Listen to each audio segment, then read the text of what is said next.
Electron affinity is sort of the opposite of an ionization energy in that it's adding an electron instead of taking it away. Electron affinity is the energy change when a neutral atom in the gas state gains an electron.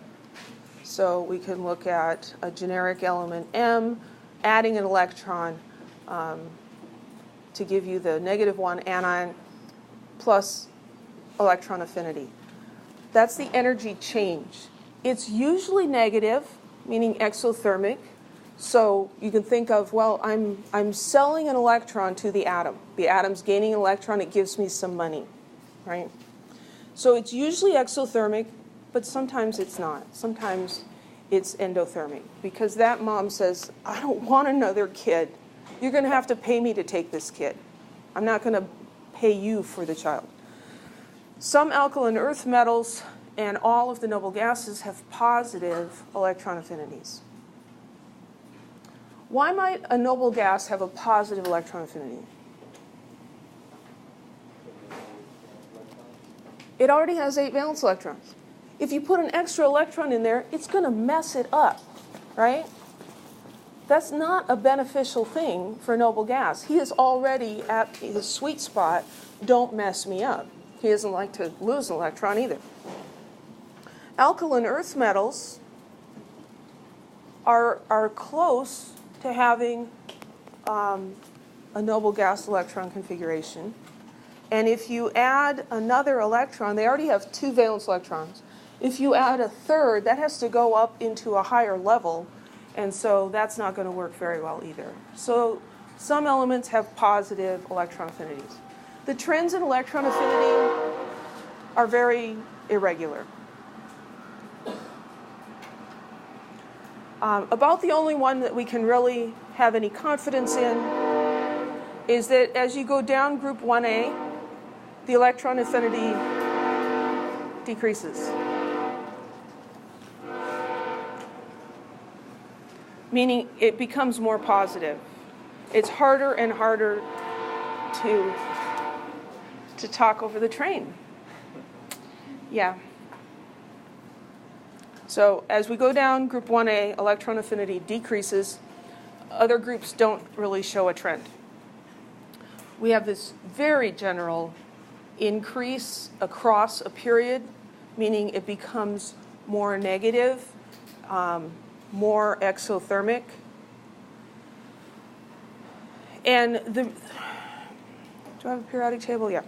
So the way I remember this general trend coming across, becoming more negative, does lithium want to become an Li-1 ion?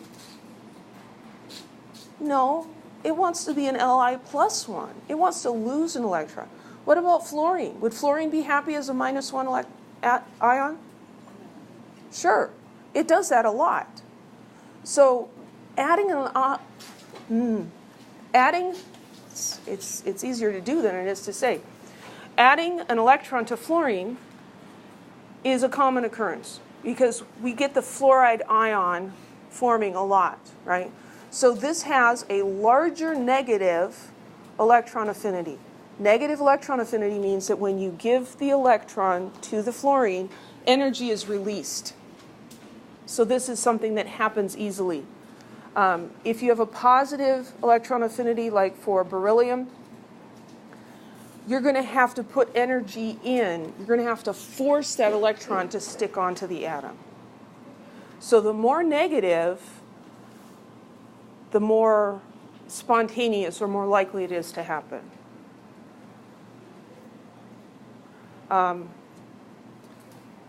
Group 5A, there's a jump there. The electron affinity is lower than we expect because that extra electron has to pair up.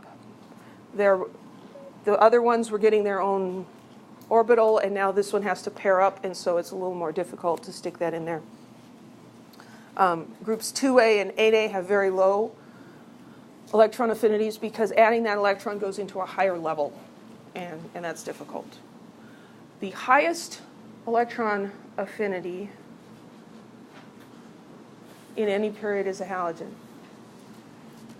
So This one's really tough. I mean, I'm struggling with it myself right now because we have larger meaning more negative, right? So highest is the most negative. So if you think of the highest price, if you think of selling electrons to the atom, you're going to get your best price, your highest price from the halogen. It has the most negative electron affinity. But, you know, if you try to look at trends here, it's kind of all over the place. When it says greater than 0, all that means is it's positive.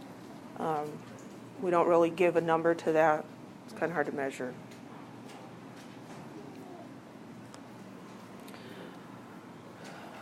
Metallic character is another trend we're going to talk about, and so let's review the properties of metals and nonmetals. They're sort of opposite of each other, just like the name, metal and not metal, right? Metals are malleable and ductile. So malleable means that you can pound on it and it'll dent. It's not going to shatter. You can pound it into a sheet.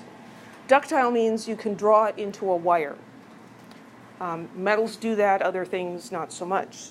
Nonmetals in their solid state are very brittle. You hit them with a hammer, they're going to shatter. Metals don't do that. Metals are shiny.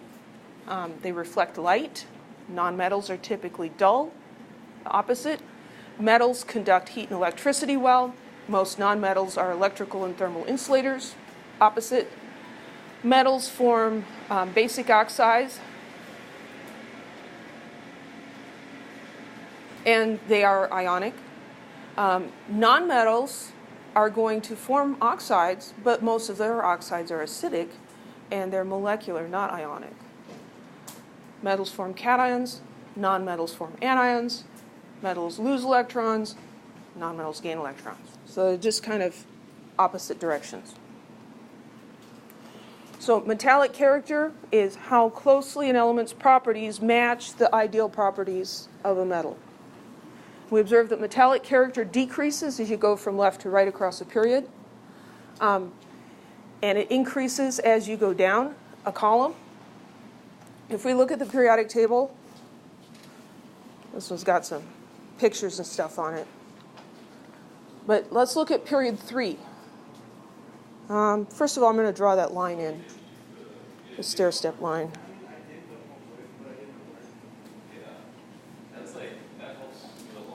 That stair-step line divides the nonmetals from the metals, right? So we learned that these elements are nonmetals, and these elements are metals. And the ones right adjacent are semimetals. So as we're going across, metal, metal, metal, semi-metal, non-metal, non-metal, non-metal. What's the metallic character doing? It's actually going from metals to nonmetals. Metallic character decreases, right? If you go down, you're starting with nonmetals up here, and you're getting into semi-metals and then metals as you're crossing this line. So metallic character increases as you go down. That make sense?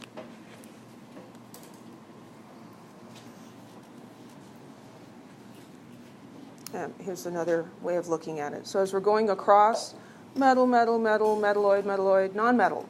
Metallic character decreasing. Going this way, non-metal, non-metal, metalloid, metal. Metallic character increasing.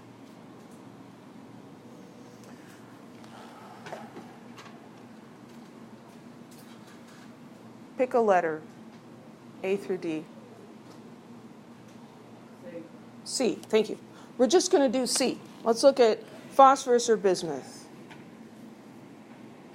So phosphorus and bismuth, where are they relative to each other in the periodic table? Well, phosphorus is up here, and bismuth is down here.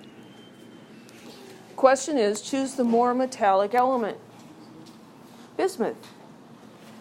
On the actual periodic table, the stair-step line falls right in here.